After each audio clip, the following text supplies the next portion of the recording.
ասում են, երբ որ դուք արդեն ազգային ժողովի նախագահ չեք լինի, թիկնապահներ չեք ունենա, շատ բարդ կլինի ձեզ փողոցում դուրս գալ առանց թիկնապահների։ Փողոցում կտեսնեմ ձեզ առանց թիկնապահի եւ արդեն դուք վախեր չունեք այն առումով, որ ձեզ այլևս որևէ մեկը չի պաշտպանի անվտանգության աշխատակից։ Այս 5 տարի, երբ որ ասենք մեծ բաներ էին խոսում, ես Հայաստանի Հանրապետությունից դուրս շրջագայել եմ առանց թիկնապահների։ Ես եղել եմ տարբեր հայկական համայնքներում, ամենակտրուկ տրամադրված համայնքներում եւ երբևիցե դրա մասին չեմ մտածել։ Այդ թիկնապահները դա ինստիտուտ է։ Հայաստանի Հանրապետությունում սպանվել է ազգային ժողովի նախագահ, ծեծվել է միջև այն պահը, որ մտածել են, որ մահացել է մեկ այլ ազգային ժողովի նախագահ, եւս մի ազգային ժողովի նախագահ, որովհետեւ մի պաշտոնյայի վրա այդքան հարցակում չի եղել, սպառնալիք չի եղել, քան ազգային ժողովի նախագահների հանդեպ։ Եվ այդ մարդիկ, ովքեր որ խոսում են իմ թիկնապահների մասին, իրանց են իրականում արդարացնում, որովհետեւ ձեռս պահեք ու թողեք որ խփեն, այդ ինչ է, ուզում եմ հասկանամ, իրանք ինչ էին ուզում անեին, որ իմ թիկնապահները իրանց պահեցին։ Ես երևանցի եմ, ես ապրել եմ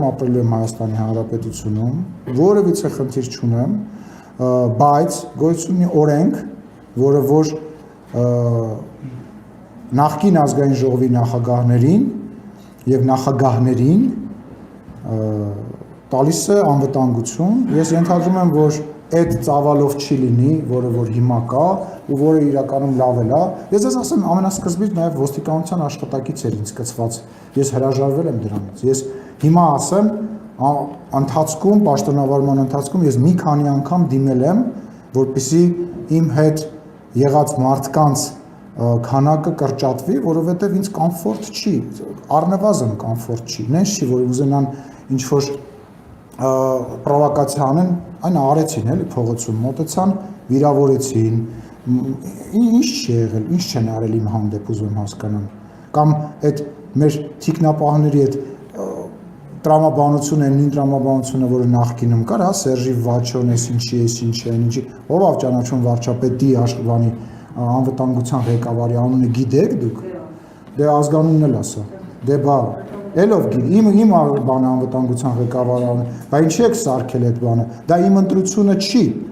բա ես տարբեր երկրների ղեկավարների հետ բան եմ բանավիճում, բա ես տարբեր երկրների ղեկավարներին բան եմ ասում, բա ես ստեղ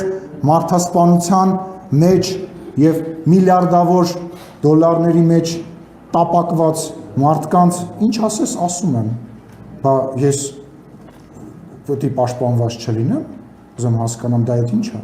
Համաստան երբ որ ես Ռոբերտ Քոչարյանին, որը որ Պողոս Պողոսյանին ծեծում էին, սպանում էին, մարտի 1 էր անում, ես առանց թիկնապահ փողոցում կանգնում ասում էի, երբ որ ինքն էր իշխանության, բա այդ ո՞նց է ես դա անում, իրանք հիմա չեն կարողանում անել, կամ ես այն վաղ դուխ ունեի, հիմա դարել եմ վախեցող, կամ ես պետք է վախենամ կամ չվախենամ, ես քաղաքական գործիչ եմ, օրենքով ինչ նախատեսված է, այն էլ պետք է լինի։ Ռոբերտ Քոչարյանը թիկնապահ չունի, Արոյին ճանաչում, շատ լավ տղա է ինձ Ջարես Քոչարյանի թիկնապահ, եթե շատ հաճախ շփվել եմ։ Կամ բանը ամ Սերժ Սարգսյանը չունի թիկնապահ, կներեք, բայց ես այդքան փող չեմ աշխատել, որ իմ հաշվին իմ հետ մի քանի հոգի տենց գցեմ հետս մանտամ, որ տենց բան անեմ, ես դրա կարիքը չունեմ, ես ալն եմ, ինձ դա բավարար է։ Ես ինձ բայց էլ ասում, բայց ո՞նց է իրանց ասում է, ես չի ասում։ Կամ որ գալիս են այդ Հայաստան դաշինքի ներկայացուցիչները ինչ որ բաներից են խոսում, այդ նույն թիկնապահներից, բաներից, հա, մեքենա չունեմ, եթե ինչ։ Մեքենա չունեմ։ Չէ, mən ընդհանրապես մեքենա չունեմ, կամ կառնեմ, կամ եթե ինչ որ տեղից լինի, ինձ կլինի։ Դե լավ, վերջինն է, ինչ ուզում եք արեք, հարց չկա։ Պարոն Սիմոնյան, հնարավոր է, որ ձեր աժանավարների դառնալը պայմանավորված է նաև այն հանգամանքով, որ Նիկոլ Փաշինյանը ձեր մեջ իրեն մրցակից տեսան։ Գիժ եք, ես բարդաբար։ Ես ամենայն արգանքով,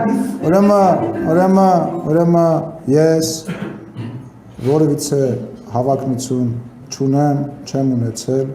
իմ քաղաքական սկզբունքը հետևյալն է, ես միշտ լինելու եմ Նիկոլ Փաշինյանի կողքին, կես քայլ հետ, այն պահին, երբ որ իրան պետք լինեմ, ինքը շուռ կգա,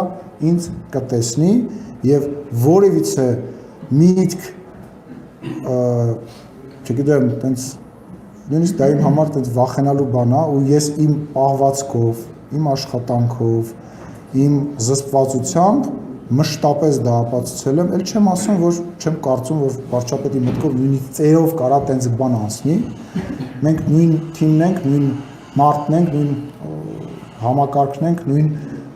ընկերներն ենք, չգիտեմ, ես չի կարա տենց բան, դա անհետեթություն, դա գժություն։